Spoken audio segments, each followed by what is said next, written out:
Hi,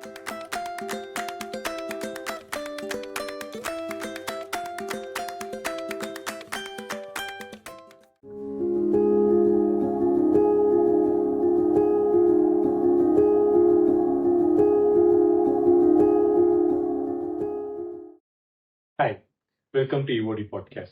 I'm Raghav Sia.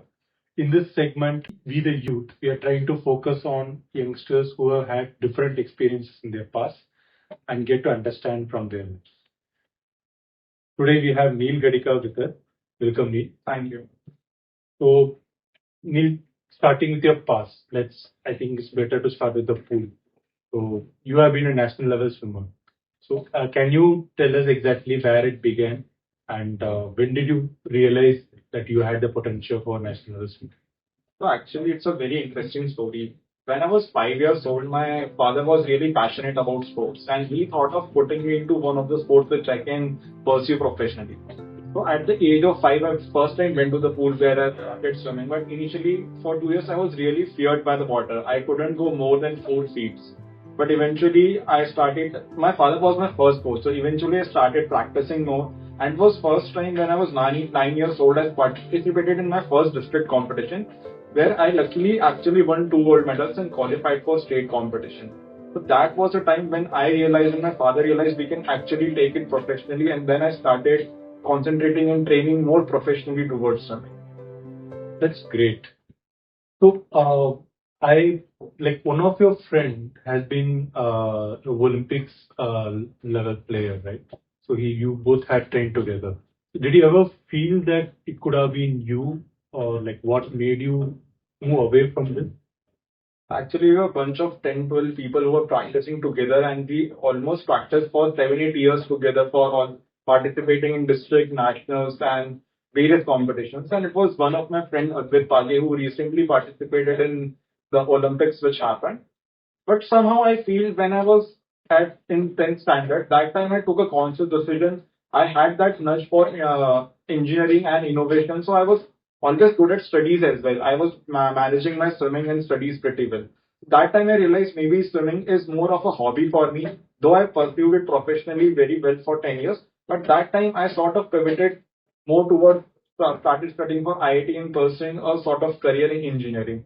But somehow with engineering also, I tried to participate in various university nationals and went on to win few medals. So somehow swimming was always a part of my hobby, and it is still. That's great.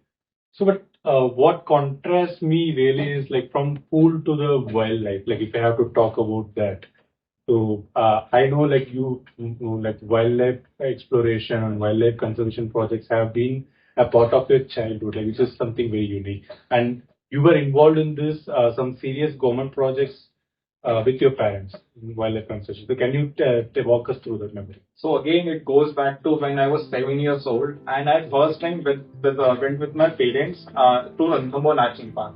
And initially, none of us was having any interest in wildlife. So it is something we three of us grew together. So we were just having a casual safari, and we spotted a tiger. And there was a very renowned photographer in our safari. And he was, rather than taking a photograph of the tiger, he was taking photograph of a serpent eagle sitting on the tree. So as a child, I was so curious. I just asked him, why are you into taking photo of a tiger, and you were just taking some photo of some random bird which I did not recognize that. And luckily from there, he actually told us bird watching, sort of ornithology is a sort of hobby which people pursue today. And from there, we all three got a nudge towards forest, wildlife, and bird watching. So it was during that time we started our hobby into forest and wildlife. And for past 14 years, we have been truly connected towards wildlife. Almost all my trips since then have been towards to some national parks, some very deep areas where research or sort of government requires us to get the documentation of various bird species. So somehow now it has become an integral part of my hobby. And currently I'm working on few books with my father. Like one of the books I was working on is Birds of SPJIMR. So I was trying to collate and see what species we have in our lush green campus and then document it. That's actually a great thing to hear. So you like if I'm not wrong, like your father has co-authored in a book which about like the birds of Madhya Pradesh.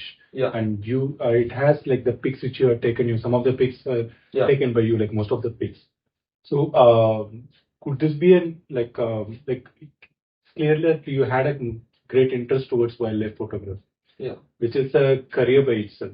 Did you never consider to step into that and explore that career option? So actually, when I was sort of pivoting towards engineering during my 10th class, my father and mother also gave me a choice if you want to become a naturalist or you want to go into wildlife as well. So there were no scenes Yeah, like so my family was pretty chill about what I wanted to pursue. They are fine with if I wanted to go in forest, maybe pursue somewhere around sort of jobs of naturalist or starting my something own in sort of wildlife. But somehow I always felt wildlife was something whenever I get time and whenever stressed from sort of the projects I'm doing, I always go towards wildlife photography. So it is something I like to do in my free time and I enjoy that. So I'm just keeping it not as something professionally I had to earn money from, but something like whenever I'm free and I want to sort of de-stress, I go towards wildlife. Great point. Yeah. I think your life post your childhood, like when you got into engineering, took a completely different turn, and you got into engineering. Then, you have worked with DRDO. Right. So at the end, so can you tell us like where this journey was, and if there is any cool project, if you are allowed to discuss with us? So basically, if you the journey which I have was basically the three things which I've done mainly, and some passion is something which I'm really sort of see for doing the work. So it was initially swimming. With swimming, then I went into wildlife, and when I actually joined engineering, robotics was the one thing which actually fascinated me a lot. So in second year, I joined my robotics club and went on to become the head of the robotics club. And from there, I interned in companies such as Edva and Samsung. They were having a cutting edge technology in where electronics and sort of software had an integration. So I always wanted to see my code working rather than on an application, but on ground where robots are actually making a lot of effort. From there, I got an opportunity to work in one of the AI startups, which was directly engaged with various military projects. And there I worked with DRDO for 2 years, and one of the most interesting projects I worked on was the high-speed drones. So that particular drone, we were able to achieve a speed of 150 km per hour, and it was basically for basically neutralizing the enemy drones. So we had DRDO radars going on there, and it will give you the coordinates of any drone which is there in the periphery of 10 kilometers. That coordinate will be fed into our drone, and that drone will strike at a full speed towards our enemy drone. And this was completely automated. There was no human intervention going around this. And another project was gun on drone. So we have actually put a gun on the drone and we were shooting towards various targets and trying to detect people and then sort of having an autonomous drone surveillance. So this was something very interesting which I went through. So yeah, robotics is one of my passions. That's nice. Like if I can imagine by myself, like you have a niche for this robotics and working with robotics and drones, Yes. and you have your interest in wildlife conservation. Did you ever come up with the idea of combining these two for some greater use? Like, Yeah, so actually when I was doing a survey with few of the government officials, it was a tiger survey which happens every 2 years in Madhya Pradesh. So there is a complete cycle of counting tigers, how many tigers are there in a state. So during that time, one of the directors of Bandhavgarh National Park, I interacted with him and he asked me whether drones can be actually used for maybe identifying animals or maybe used for fire extinguishing, because during summers there is a lot of forest fires cases happening which actually take a lot of forest, and we have a lot of trees burning and flora and fauna getting affected a lot. So that was one application I was trying to map. Can we have drones which can give 24/7 surveillance in the forest and telling us where the fire has initiated, and then we can have people going and sort of making proper forest lines so that fire doesn't go beyond a certain level. So that could be one of the fields I was looking into, mapping drones for surveillance in forest. that's a great deal.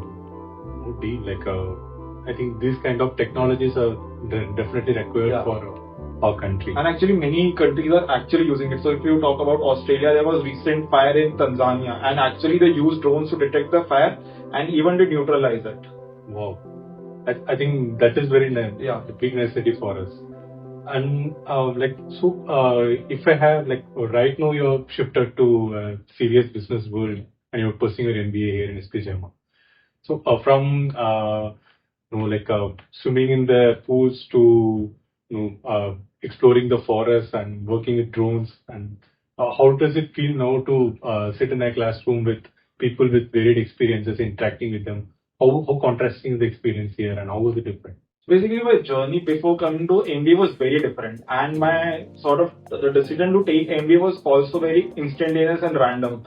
So I just gave CAT while I was just prepared a little bit around that. But what worked for SP was my profile. So all we talk about swimming, wildlife, robotics. So I think that was one thing which I think SP looks into a lot, and that's why I think I am here. So when I got a chance to interact with people from so varied backgrounds, one thing I realized, everyone has a different experience from where you can learn a lot of things. And especially when I was before MBA, I was into one of the startups. It's hard to tell, but that startup actually failed. We had to close after 2 years.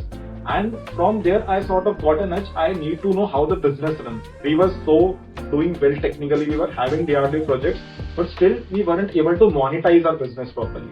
So that was one of the instincts that actually got me here, and I joined the Vice Tech Club, interacted with people, how to run a business, how to have a broader view. So basically that was one thing I'm sort of looking to become an entrepreneur eventually, maybe down the line after 5 years having good industry experience. How to run a business is what I'm looking here in SP. Okay. So apart from this, is there anything that you are still having in SP to continue with your passion of photography, wildlife photography? So one thing was, I talked to you about the book which I was trying to collate here. The unique thing about that book was actually when I just went through the campus, we have various species. We are around 72 documented bird species in our campus. But today, if you want to see a sparrow in our campus, you don't know at which location in our campus you should go to look around for that bird. So what I'm trying to actually do is map the particular species to the particular area which it can be found in our campus. So we have 4 species of turtles here. We have various species of snakes also. So somehow I'm trying to map the flora and fauna with the areas in our campus. So if someone today comes and he has a little bit interest around wildlife, so he can actually see, if he want to see this bird, he can go to this part of our campus and he'll able to maybe find that. So that is one thing. And I'm also working with few of the people who are in Bhavan's college who are working on zoology. So they are very old guys who have seen the campus from 1980s. So they gave me various photos of the campus of that time, and I could see how green it was.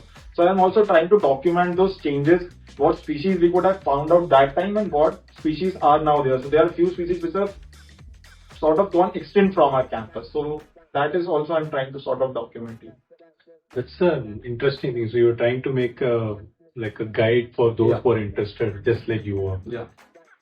That's a great deal. And so if I have to ask you, we are in the most busy city, one of the most busy city in this country.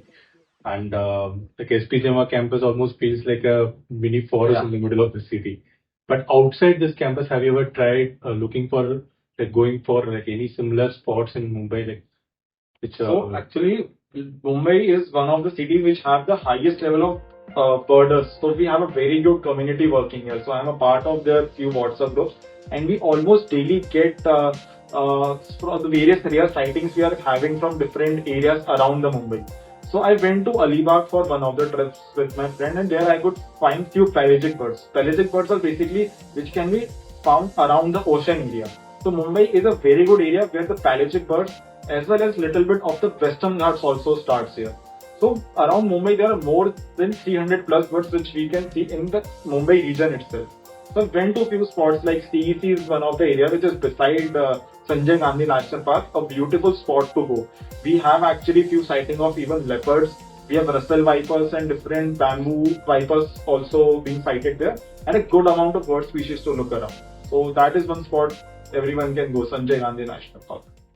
Great. So, and so if I have to ask you something about your swimming, so swimming has been in your past, and you are not actively you are not pursuing swimming as a competition or a swimmer.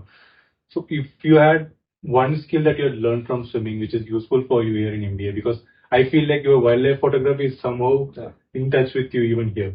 So what is that something that swimming still remembers you, which is part of your game? It's a very cliche thing, I would say, but it's basically never giving up attitude. So when I had to do 20 or 30 races in a year, if I lose maybe 20 of them, and then again next year I have to give my best. And in swimming, it was like I used to wake up at 5 o'clock, train till 10 o'clock, then and again evening I used to have 4 hours of workout. Not just me, my family, my coach, everyone was involved in that. So I had a lot of stakes and a lot of pressure to actually cope up with. And when you're standing just on the starting block and the whistle is going to blow, that time you have an anxiety and you think whether can you win that race or not. And if you even lose that race, you should have that capability or that mindset to come back again even stronger the next day and win another medal in that event. So maybe having that never giving up attitude is one thing I've learned from sir. That's crucial and that's very well said. So moving ahead, so what is your plan post MBA? Like what are you looking forward to? Maybe down the line, from now down the line 5 years, I'm planning to maybe start my own business. I'm not sure about which domain it would be. It could be something in IT. It might be something in wildlife also. But sort of I want to take up the skills of running a business in a proper way. So how to indulge in different sort of getting the clients. So one of the aspects which we failed during our startup idea was not able to get the clients properly. So although having a good internship, having a good corporate experience would genuinely help me, but down the line 5 years, I want to see myself as an entrepreneur running something which I'm passionate about. I hope that is somehow that ends up being useful for the wildlife of our country. So we have discussed and learned a lot about you. So, but I want to know like any peculiar experiences that you have had in this campus. Interacting with the other batch members. So one of the few experiences which I remember, I took a few of my friends for a walk around the lake, and I was just looking around for a few turtles which I generally see and sitting on the stones, and I'm like really specific about which place they are sitting, and I was trying to document and seeing whether the next day where I'm able to see that. And luckily while going on that track, I saw a snake which was actually venomous. But I know people will freak out, so I just told them it's sort of not venomous. And I just made them comfortable and let them see the snake, and they were pretty comfortable with that unless and until I told them it's venomous. So sort of I had those wildlife experiences here with my friends in campus, sometimes seeing few snakes. Luckily I saw crab also here. So yeah, wildlife experience is something in night which we look around in SP. So that was a great experience interacting with you. Thank you. And then I would definitely. We should thank you for participating in this, and I had some good knowledge about varied experiences in wildlife and drones.